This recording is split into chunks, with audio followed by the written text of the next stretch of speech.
Jenna and Ray, good evening to both of you. Wisconsin remains a critical battleground state during presidential election years. In fact, during the last presidential election in 2020, Joe Biden defeated Donald Trump here in Wisconsin by just over 20,000 votes. That's less than 1%.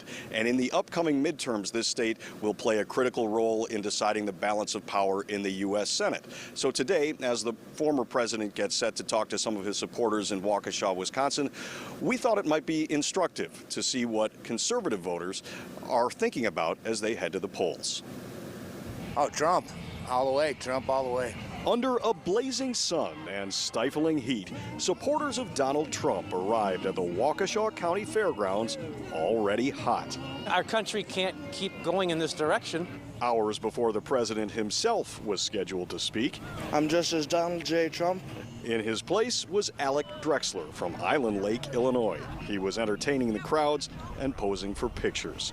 Yes, sir, I am doing a little bit of an impersonation. This is my third rally. I just really love going to these things. There were booths filled with MAGA merchandise and voters filled with motivation for the state's Tuesday primary. Despite new jobs data released today by the U.S. Labor Department showing unemployment at a 50-year low and recent numbers showing inflation starting to recede a bit, there is still widespread unease over the economy.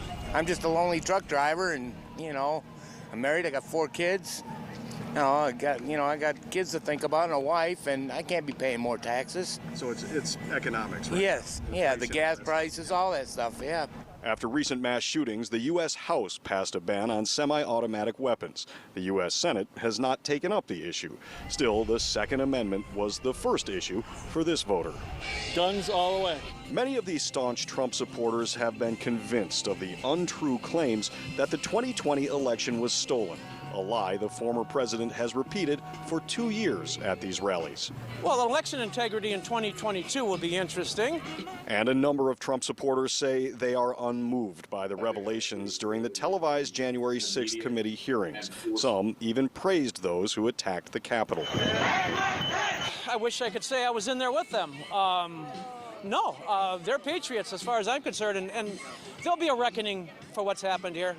Hey, it's Cindy Warner, and I'm running for Lieutenant Governor for the state of Wisconsin. Despite the former president's repeated refusal to condemn white supremacists, what do you want to call them? Give me a name. Give me a White name. supremacists and Who would white you like me to condemn? Proud Boys. this Trump supporter and candidate says black people benefited from Trump's policies.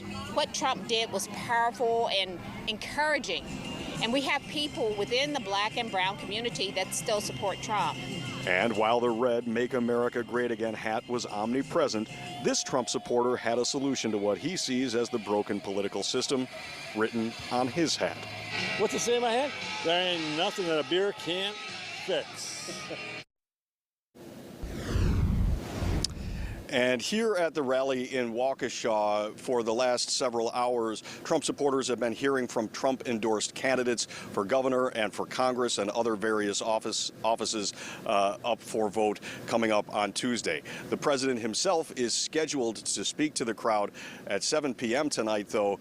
If we look for instruction to his previous rallies, he usually runs between an hour and a half behind his scheduled time.